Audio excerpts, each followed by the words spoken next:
RCB RCB RCB RCB যখন 2025-এ IPL cup জিতলো তখন অনেকেই বলছিল আরসিবি টুক্কার জন্য আইপিএল জিতে গেছে। আরসিবি হয়তো ভুলবশত জিতে গেছে আইপিএল 2025-এ, কিন্তু আরসিবি যখন 2026-এ প্রথম ম্যাচে হায়দ্রাবাদের বিপক্ষে দুর্দান্ত ব্যাটিং দিয়ে দুর্দান্ত বোলিং দিয়ে জিতে গেল, চেন্নাইয়ের সামনে যখন 250 রান করে দিল, আরসিবি একটা সময় মানছি আরসিবি টিমটা হারতো, কিন্তু এখন সেই আরসিবি সমস্ত প্লেয়াররা জানে আমার পারফরমেন্স করতেই হবে। ভয়ঙ্কর টিম লাগছে আইপিএল এ 2026-এ আরসিবি। মনে হচ্ছে এবারও কাপ ডিফেন্ড করে দেবে আরসিবির দল। আগের দিন চেন্নাইয়ের সামনে 250 রান করে দিয়েছে আরসিবির টিম। সেখানে টিম ডেভিড পুরো রাক্ষসের মতন ব্যাটিং করেছে। 25 বলে 70 রান করেছেন টিম ডেভিড। একটা বল মেরেছে পুরো স্টেডিয়ামের ছাদে, পুরো রাস্তায় পড়ে গেছে এমন একটা ছক্কা মেরেছে, স্টেডিয়াম ছাড়িয়ে চলে গেছে বল। আর বাদ বাকি সমস্ত ব্যাটসম্যান যারা ব্যাট করছে আরসিবির, সবাই দুর্দান্ত পারফরমেন্স। এ আসছে সেই মারছে আরসিবির। চেন্নাই টিমটা পর পর 3টে ম্যাচ হেরে গেল। চেন্নাই টিমের ডাউনফল শুরু হয়েছে 2024 সাল থেকে বলা যায়। 2024 সালে এম এস ধোনি খেলতো, তখনও চেন্নাই টিমটা প্লে অফস যেতে পারেনি, 7-8 ফিনিশ করেছিল। 2025 সালে তো পুরোপুরি ভরাডুবি। 2026-এও ঠিক একই অবস্থা। মনে হচ্ছে না একটা ম্যাচ জিততে পারবে।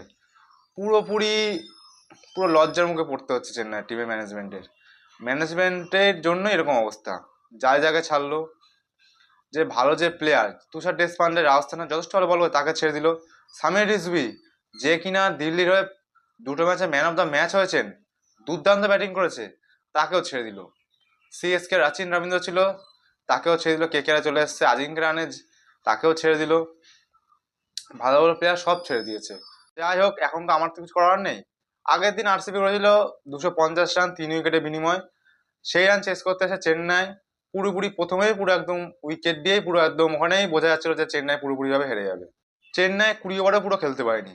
19 ওভার 4 বলে তারা অল আউট হয়ে গেছে। চেন্নাই 207 রান করে 43 রানে জয়লাভ করে আরসিবির টিম। একটা সময় চেন্নাই আরসিবিকে হারাতো, কিন্তু এখন আরসিবি চেন্নাইকে হারাচ্ছে। আমার মতে এই চেন্নাই যে এরকম দুরবস্থা, এর পিছনে চেন্নাইয়ের ফ্যান আর প্লেয়ারদের দোষ আছে। যখন আরসিবি কাপ পায়নি তখন চেন্নাইয়ের ফ্যানরা প্রচন্ড অহংকার, তাদেরকে উল্টোপাল্টা বলতো, বাদ বাকি ফ্র্যাঞ্চাইজিকে উল্টোপাল্টা বলতো। চেন্নাই রাইডু, ঋতুরাজ গায়কোয়াড়, এরাও কিনা সবার সামনে সোশ্যাল মিডিয়ায় প্রেসের সামনে কোনো একটা অনুষ্ঠান হলে সেখানে গিয়েও আরসিবিকে ট্রোল করেছিল। সবাই জানে রাইডু একটা যখন কমেন্ট্রি করতো তখন শুধু চেন্নাই এগো চেন্নাই ওই করেছে। একদিন তো বলে দিয়েছে আরসিবি কোনোদিন কাপ পাবে না, বিশাল উল্টোপাল্টা বলেছিল।